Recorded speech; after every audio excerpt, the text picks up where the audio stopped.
As a minister, I feel comfortable saying a lot of what's being put in front of your kids or what people want to put in front of your kids is wickedness. But I would also say, yeah, there's a lot of wickedness out there, but also there's cat videos. It's not necessarily bad stuff. Our kids are just watching anything for hours at a time if unsupervised. But it is an addiction, isn't it? They're starting to find out every bit as much as nicotine or cocaine. We've blown up at our kids, but we've blown it. We've just gone nuclear. I've gone nuclear on my children, and I've regretted it. What about self-doubt as a parent? Do you ever struggle thinking, did I handle that the best? When my kid acts up, did I have a role in training that? I'm God, the Father, and I lost my first two children to sin.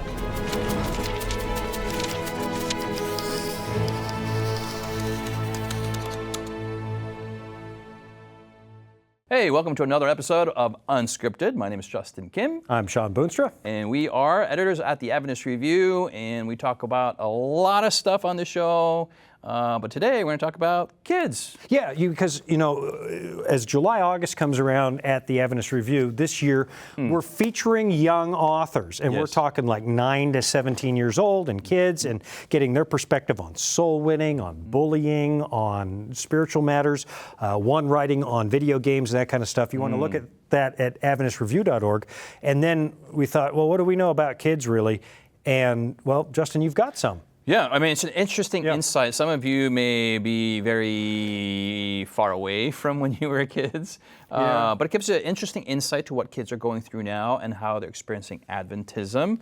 Also, the other thing I wanted to mention is that, I didn't know they're 17 years old, but that's not too far away from how old the pioneers were when they started the Adventist Review. I think that was our oldest author this time around. I think it was 16 or 17, but no, that's exactly right. Yeah. A lot of the pioneers some of the were in their stories, teens. you got like 16-year-old, a 15-year-old, they're doing the ink thingy-majig and the editing. This coming from the editor of the Adventist Review. Printing is that ink thingamajig. I don't know. I just know my computer.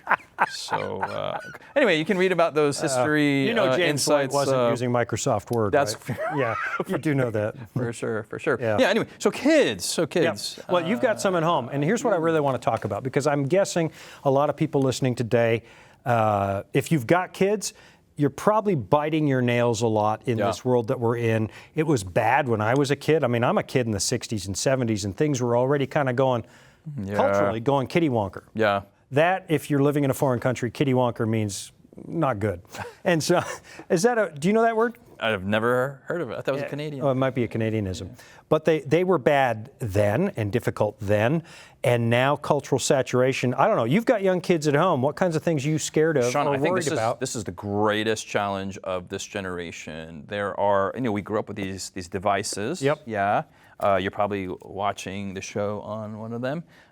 We have, at least from my frame of reference, we have another generation above who has no contact, had no contact with digital devices, and now they're totally saturated. And we have another generation underneath, my kids, who are totally, they're totally digitally native. And so how do we navigate through this? This impacts spirituality, this impacts church, this impacts devotional life, how to use money, how, health, like everything revolves around this thing. Yeah, and I'm glad, in a way. My youngest just graduated college, so I'm now the old guy, and we're at the back end of that. I don't think you ever stop being a parent. My parents used to say, you're never going to stop being a parent, and I'm starting to get that now. My kids have their careers and their own lives and that kind of thing. And it was bumpy then, because when my kids were getting to teen years, social media was just sort of in its ascendancy. Facebook, I know you think it's for old people, but once upon a time we were young. We really were young.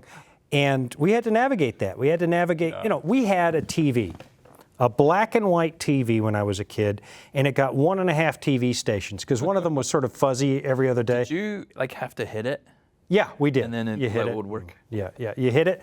And I don't know if that helped. We were just taught to do it. Hit the TV, and I was the remote control, go and move the rabbit ears. And we would only, because we only had 2 channels, we didn't say what's on the other channel. My dad would say, see what's on the other side, because it was the other side of the dial.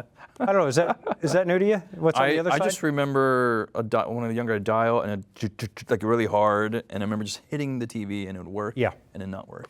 here is the big difference. It Maybe wasn't more channels developed since. Yeah. Well, I grew up in northern Canada. 1.5 TV stations is pretty accurate. yeah. Then they added the Knowledge Network, which was educational television, and none of us wanted to watch that when we were kids. We wanted Knowledge Network. the Knowledge Network. You'd think that 8-year-olds would be all excited about the Knowledge Network. No. Knowledge Network, I'm sorry. I know you're still on the air. I checked the other day, and Well, I mean, we're living in a day and age where there is not just now 1 or 2 knowledge channels. We're inundated with knowledge everywhere. Right. Saturated with information. we had one TV set in the living room. If it's on, everybody could see what you were watching. Your parent could see. And now every kid just about has something in their pocket. They can, we used to turn off our internet at 9 o'clock. It's like, internet's off. And but kids have that screen with them everywhere they go. And parents aren't even aware sometimes of the content that's going to their kids. And what I think we've discovered now, and I don't have the empirical evidence for what I'm about to say. I'm just responding to trends and articles. And I think Psychology Today dealt with this. We're facing the most anxious, alienated generation in history. And that's odd because they were being told they were being connected, and that. But it turns out that friends online aren't really friends, and that environment. Well, I'd say that probably the adolescent and pre-adolescent mind isn't ready for the pressures that show up in social media. In another program, you've talked about how nasty comment sections can be. Yeah. And I've seen kids say, hey, look, here's my band recital. And the people come out of the woodwork, nasty, you're an ugly child, you've got no talent. And what were your parents thinking? And I've seen that even with programs that I've produced. It's like, what's wrong with these children? These children were singing. It's like, okay, it wasn't the 3 tenors, but they were singing. It's like, what's wrong with you commenting like that? I can say what's wrong with you. I know something's wrong with that person, but your kid doesn't. Your kid's 11. When I was a kid, bullying stopped at 3 o'clock. If I had a fight with somebody at school that was the 3 school o'clock bully. in the afternoon, 3 p.m.? 3 in the afternoon. I go home and it's over. Come Friday night when I go home from school, it's over. Now it follows the kid home and it's on 24/7. Yeah. So what are you doing? I mean, my kids, it was just getting ramped up. Oh, man. What are you doing with your kids when it comes to the societal pressures they're facing? And a lot of it's just sheer wickedness. As a minister, I feel comfortable saying a lot of what's being put in front of your kids or what people want to put in front of your kids is wickedness. But I would also say, there's a lot of wickedness out there, but also there's just a lot of, it's not bad stuff. Like, it's cat videos, it's nature videos. You do not watch the cat videos. Well, no, but I'm just saying, like, how to wear leather shoes or whatever it is. There's just so much information, so it's not necessarily bad stuff. Yeah. It's our kids are just watching just anything for hours at a time if unsupervised. And it's that's what's so distressing about this. That all of us, I can watch cat videos, dog videos for a long time. Are you the reason there's cat videos? I mean, Like, who watches those? But just little. Cats snuck onto the ark, right? Like, they weren't supposed to be in there. They weren't supposed to make it. All right. Yeah. Sorry, you can write your complaint Shawn letters at AdventistReview.org. Cat people. It's worse than that. Okay, let's say your shoes kids are made out of cats. Yeah. Let's say your kids are thinking, I want to build a crystal radio, and I know they're not doing that anymore. I built one. But let's say that's the video they're watching. Right. Here's the problem even then. The video on average is 30 seconds long, and then it'll automatically scroll to something you don't want your kids to watch. That's right. Right? You just don't want your kids to watch. And it'll be somebody dressed inappropriately or foul language or that kind of stuff. And that's not even the whole problem. The whole problem is that 30 seconds. And we're losing our attention span. Sure. You talk to teachers, it's like it's worse than a goldfish now, our attention span. For sure. We're training the mind not to think, not to think critically. Political debates in America used to last all day, all day. You know, the famous one is the Lincoln debate. I certainly can't remember who he was debating, right? I think Neil Postman deals with this in Amusing Ourselves to Death. Douglas? Yeah, that might have been the one. Okay. And the opening statement was like 2-3 hours. Yeah. And people taking notes. They go home for lunch and then they come back and hear the rebuttal for 2 or 3 hours. Yeah, Lincoln said, hey, we've been talking a lot. Why don't you all go for lunch and we'll reconvene, continue this when we get back. Right. If we did that today. We do 2-minute sound bites, and you and I can laugh at that.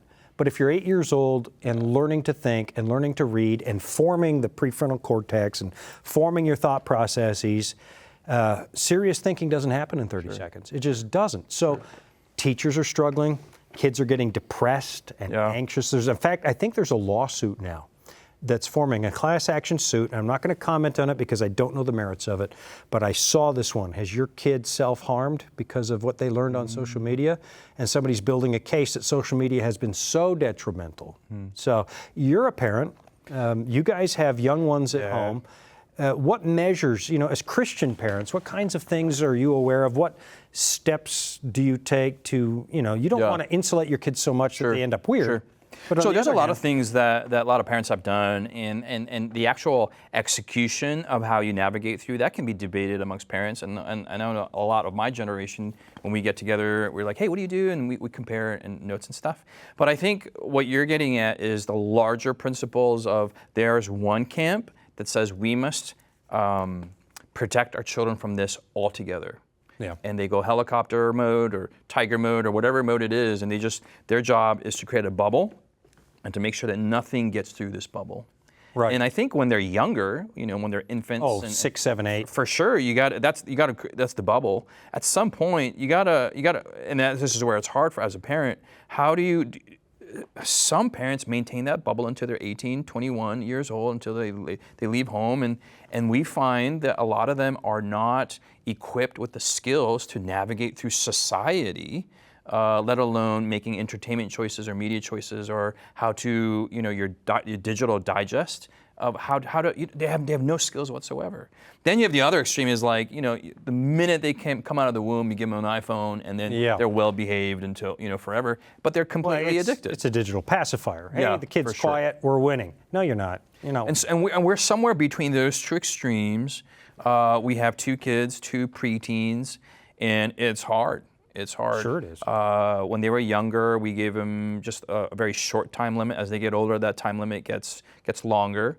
Now we put conditions on that time limit. If you do your chores, if you do your homework, if you do whatever, you get access to this time. For today's Wi-Fi password. But it's hard. Clean your room. It's hard. Yeah, there's drug-like behavior, addictive behavior. But it is an addiction, isn't it? They're starting to find out it's every bit as much as nicotine, cocaine. It's an addiction. And it's hard because we're addicted to it. The grandparents are addicted to it. I like Facebook Reels. All their friends are addicted to it. How do we navigate through this?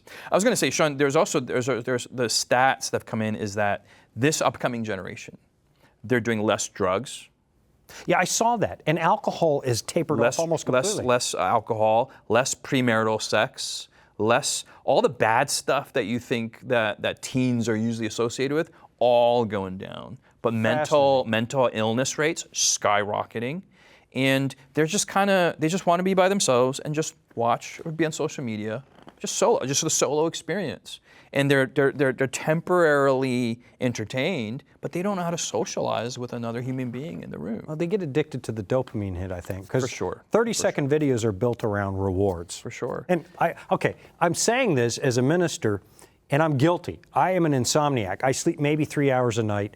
And what do I do when I can't sleep? Facebook Reels. So that's hilarious. That guy fell off his roof. And I know I shouldn't laugh at that, but and so what else? What else? What else? Next thing you know, it's 4 a.m. I didn't sleep at all. If I'm having that struggle in my late 50s, how much defense do you have at 8? Yeah. For sure. You just don't. And the more you're exposed to screens before the age of 12, you're more susceptible to depression and mental illness and all these things. Something happens in the teenage brain, and then after the teenage brain develops, that's around 19 or 20, the brain is more prepared to receive all this stimulation. What we do is there are some things to counterbalance the digital. One is spend time in nature. Yep.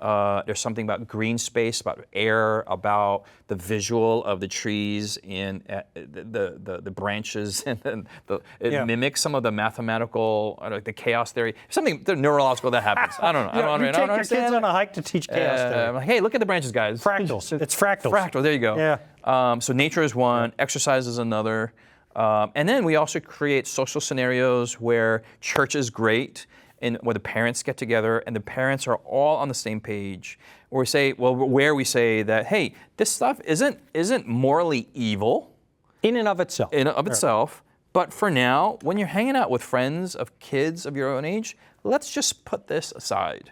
Right. It's so sad to see kids that are 10, 12 kids in a group, and they're all on their phones together, not socializing. It is, and I'm about to say the most Gen X thing ever, but we really did. Folks, it's true. If you're under the age of 40, this is true what I'm about to say. We really did go out and drink out of the garden hose. We really did get sent out, don't come home till the street lights come on. When the street lights come on, get yourself home. My parents had no idea where we were. We would collect scrap lumber. And you still survive. Yeah, we'd collect scrap lumber from a construction site, build a treehouse, or we'd get a cinder block and a piece of plywood, and somebody would get hurt horribly because we built a bike ramp, right? And not everybody survived that. And then I know you've seen the memes where we all lay in front of the ramp to see how many kids you can jump with your bike. Yeah, that was true too. We actually did that one, and yep, we hit the odd kid. And okay, I know some of you are thinking that was an abusive childhood. Okay. Maybe, but here's what I have learned. It is better to find out what your physical limits are when you're 12 and you heal in a week than waiting till you're 40 and find out what kinds of limits the physical universe has. I'm not recommending recklessness. I think you should watch your kids. I'm not saying go let your kids get hurt. But there's a purpose for play. There's an element of that you explained, risk.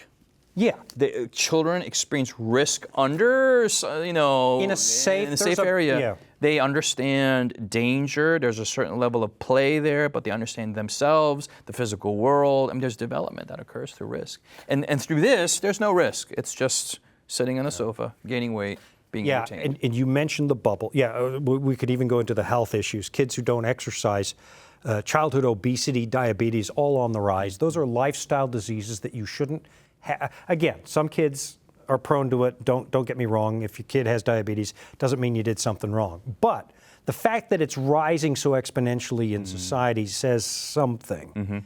And there's a reason for going out to play. You mentioned the bubble a minute ago, and I wanted to circle back to that. My kids are in their mid to late 20s now. One is married and got a career going. The other one is just graduated college, and they're on their way. And it was really hard for us to figure out, okay, where are the limits? TV isn't terribly great, but I also at the same time don't want my kids to go to school and be the one weird kid that's not allowed to watch TV. Yeah. Our solution in those days is we bought DVDs that we knew we could safely watch, Little House on the Prairie or The Waltons or something, so they could say to their friends, oh, we watched, so there was something in a controlled environment. So some years ago, I had someone who went to a Christian workshop, and they phoned me in a panic, and they said, Pastor, I heard the other day that I should never let my kids read C.S. Lewis, ever, not the Chronicles of Narnia, any of that. What do you think? I said, well, I don't know your kids. I can't answer for you. And that's generally true. I can't answer for you, but here's my advice to you. You know your kids. You know what they're capable of learning. In general, I want you to think about this one principle. Eventually, your kids are going to discover the wider world. Do you want to be there when that happens or not? And so if you shelter and they step out at 18, 19, 20, 21, they see things that they've never seen before, and you haven't been there for that, they're not going to have your guidance. They're not going to have a response. And I'm not saying open the door. I'm not a free-for-all kind of guy. I think there are things kids shouldn't be watching. Sure. But who do you want to introduce your children to the world? You or the world? Right. At some point, you're going to have to let them know what they're going to meet when they walk out the door. Sure. Yeah, no, I think there's a certain age group where your job is to protect. It is the bubble protection for sure. And then for our job as parents is, our experience is transitioning from bubble mode to training them navigational skills was difficult, right? Sure. So we open up the bubble, and if they watch something that is inappropriate or it's got some, ghosts or spiritual stuff, we sit them down and we're like, hey, do you know what's going on here? And get them into the habit of processing, analyzing. Are you aware that you're being entertained, and while being entertained, what'd you notice? And having that conversation. Interesting. Whether they arrive at the right conclusion or not, one, you're developing a relationship, and you're discussing whatever, and that's cool time to begin with. But then through that exercise, they're like, yeah, hey, it talks about ghosts, and we know that ghosts don't exist, and in the Bible, natural conversations from worship, from Bible study, all come to fruition at these points of navigation skills. And at some point, you have to let go altogether. I know, and that's the scary moment. And that's a hard point. It's like when your kid gets their first drive. They get their That's kind of where you're at. Yeah, I mean, you let go. Okay, Go drive by yourself. Yeah. And nowadays you can watch their dot and you sit there sweating as they're going to. And you got to let them go and make their own decisions. And I think back, I wanted that too. You are wired as a young person to differentiate from your parents at some point, and that's not a comfortable experience. It's like they reject you only because they need to figure out who they are. I'm not dad. Who am I? And you're going to go through some bumps. If your kids are a little bit younger, that's going to come. Something that we do, and I don't know if you heard of this, but it's called the circle of dads, or the circle of the village uncles and the village aunts. So exactly what you said, at a certain age, they're programmed to reject mom and dad. They want the presence and love of mom and dad, but the worldview and the principles of mom and dad naturally reject. And then, but then they're still looking for some kind of structure. And so back when we were all living in villages and small communities, they would go to uncle or aunt that are maybe a little bit younger. Still, they still have the value system of mom and dad. They're called lateral parents. But they're a little bit younger, they're cooler, and so they'll engage them, and they still get the values transmitted, but it's through circumvented another. You're creating the illusion that they've gone around dad. Yeah. And for sure. Now that it's on YouTube, that's over. But that used to occur in villages. That used to occur in smaller communities. But now that we're living in modern cities, those villages don't exist. So you don't have lateral parents. You don't have uncle. You don't even see your uncles and aunts anymore because they're living on the other side of the country. No, that's true. So some of these social scientists, they're advocating for churches. They don't even believe in God. They're like, for proper raising of your children for society's benefit, go to churches, because at least the churches have become the modern village today. And so we make sure that, mom and dad are always there, but we go to church and like, hey, there's uncle so-and-so and auntie so-and-so, and they are cool, right? And we want them to develop that relationship with them. And then maybe I can be an uncle or my wife can be an aunt to other people's kids to transmit those spiritual values to the next generation. Let me ask you this. You're raising kids. I still have a family. It's not past tense. They still exist, but they're not little kids living at home. Right? They're out of the house. What about self-doubt as a parent? Do you ever struggle thinking, did I handle that the best? When my kid acts up, did I have a role in training that? And because I'll be honest up front, I have. I look back going, oh, Shawn, now that you look back on it, you really blew it. I've apologized to my kids like, oh, Daddy did not get that right. I did not get that. I lost my temper. I yelled at you. I'm sorry. And my oldest daughter's a counselor. She said to me the other day, Dad, you apologized to us. I guess she's finding out in counseling that's not always the case. But I've blown it. And then I find myself on dark moments where things aren't going quite right thinking, what was my role in this? And there's this self-doubt that creeps in. You experiencing that? Absolutely. I mean, I'm so glad, Shawn, you're an older and wiser parent than I, my wife and I, and every one of our friends of our generation, every single one has blown it parenting. Oh yeah. There's no manual. We've blown up at our kids, but we've blown it. We've just gone nuclear. I've gone nuclear on my children, and I've regretted it. And you do instantly, even sometimes as you're doing it. Yeah, you're like, this is totally wrong, but I don't care because this kid has to. Mad. Yeah, I know. I'm that mad. And sometimes mom and dad can keep each other in check. But sometimes even that doesn't occur. Sometimes we go double nuclear, And that's what I love. What you just said is for a parent to apologize to the kid. Oh yeah. Not for the principle of what's not being parenting. The parenting principle, but like, hey, that was the wrong attitude, the wrong spirit. That was just, that just brings the parent to be human, and for the child to see that. I think it's healthy at a certain age group for the child to see that. To understand grace. That's grace manifested. Eventually, they're going to find out. Not that justifies the anger in the nuclear episode. No. But eventually, you find out. I remember when I realized my parents were human, and your kids will at some point know Dad's human, and they're going to have to learn that. And again, I'd rather be there for that process than not. And I didn't do anything perfectly at all. I married a saint. That's what happened in our relationship. And Ephesians 6 comes to mind, especially when I lost it. I've got a Dutch temper. And then you read Ephesians 6, do not provoke your children to wrath. Their tempers? The Dutch? No, the Dutch are more known for their bluntness. The Koreans are known for their tempers. No, well, it's more bluntness than I think temper. We say what we're thinking without any filter. It's okay. Here's the reality. We lay out reality. Yeah, Asians we're known for our martial arts. There you go. for our children. Are you hitting your kids? Come on, man. I mean, Yeah. Asians, Asian stereotypes of their parents. Anyway, you were mentioning Ephesians chapter 6. Do not provoke your children to wrath. And I think they're... What verse are you in? It's 1 to 4, somewhere at the very beginning. Okay. I'm like the Apostle Paul, who has to sometimes say, somewhere it is written. But I know this is in Ephesians 6. First it does husbands and wives.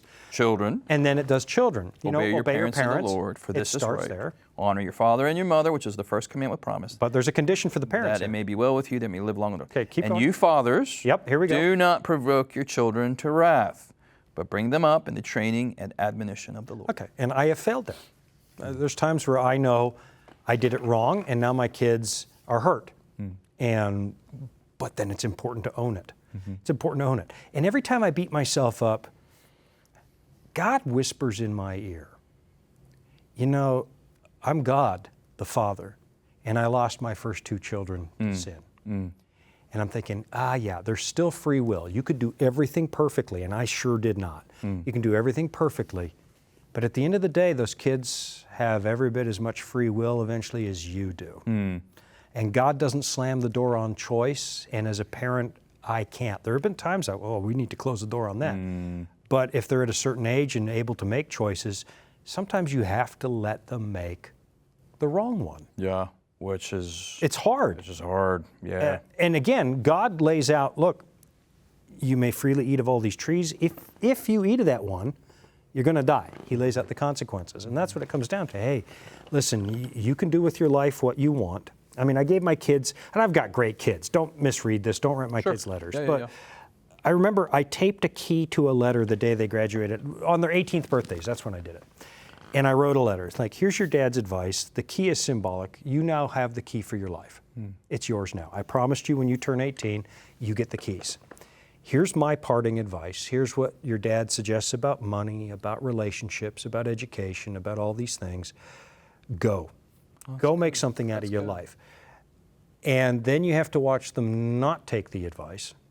And you have to let them reap the consequences and not save them from it all the time, because that's what God does with me. And I think parenting helps you understand what God must feel like with you as you deal with kids. And He's perfect, and He knows what I'm doing today is going to cause pain in my life or disappoint my wife or whatever. And He allows me to do it. And then when I'm licking my wounds, He shows up and says, I know. He doesn't do I told you so. It's not quite like that. He said, see, I love you. Come back, do it right this time. It's like the woman caught in adultery. Jesus said, hey, Amen. These people don't condemn you, neither do I. Go. But I always say he pulls a Columbo at the end. Oh, wait a minute, before you go, don't do it again. Don't do it again. Love and grace, the freedom to choose, and you still have no guarantees. And I used to wonder why older parents say, we pray for our kids every day. I'll never stop that till I draw my last breath. I made God a promise that I'll do what I know how to do to teach them to love Jesus. And it'll teach you to pray, and it'll teach you to search your own heart and look in the mirror once in a while. Amen. Yeah, it really does. It's an absolute miracle that children come out the way they do. If they come out and they're in the Lord, it's a miracle. It's the Lord does something in spite of us. No. But I don't know. It's our generation. We're called the sandwich generation. We got our children to worry about. And in some ways, we do have to kind of parent our parents, because with the digital thing that we're talking about. Yeah. And this is the first time in Earth's history where we're seeing an entire sandwich generation with all the longevity that we see in each generation. That the sandwich generation it's going through hard stuff. So this grace that you're mentioning, man, is keep preaching it, man. That's it. Pray for each other's kids. Yeah. And let me say this to you out there. Someone else's kid is acting up, pray. You don't need to comment. They know. They know. And I try to think, and I've blown it, but I need to be as patient as a lady who grabbed my arm when I was 16. I was visiting it wasn't an Adventist church, it was just a church. And I don't know how she knew what she knew about me at 16. She grabbed me by the elbow gently. She wasn't preachy. She was a kind lady. And she looked at me and said, young man, it doesn't matter how far you run from Jesus. He's coming for you. And she walked away. I didn't think much of it other than what a weirdo, And as I came up That out of stayed with you. Yeah, as I come up out of the waters of baptism years later, that pops into my head, and it's God saying, see, I come for you. I come for you. Leeway, grace, Yeah. and nobody's got a manual, folks. I mean, we've got if the you're Bible. that lady, keep going at it. The Lord can Love use those kids. those moments for sure. Yeah, for sure. Look at that. We've run down the clock to extraordinary lengths. If you've got kids, here's the deal. We'll pray for your family at our staff worship. Pray for ours. And eventually we're all going to get into the kingdom where we can leave these kinds of problems behind because what does it say? Kids can play with the dangerous animals once we get to the kingdom. Stick your hand in the viper's pit, nothing's going to happen. But in the meantime, I think a lot of love, a lot of grace, and a lot of prayer. Amen. Thanks for joining us. Bye. Thanks for joining us today for Unscripted. We invite you to check out all the other offerings from the Adventist Review online 24 hours a day at adventistreview.org.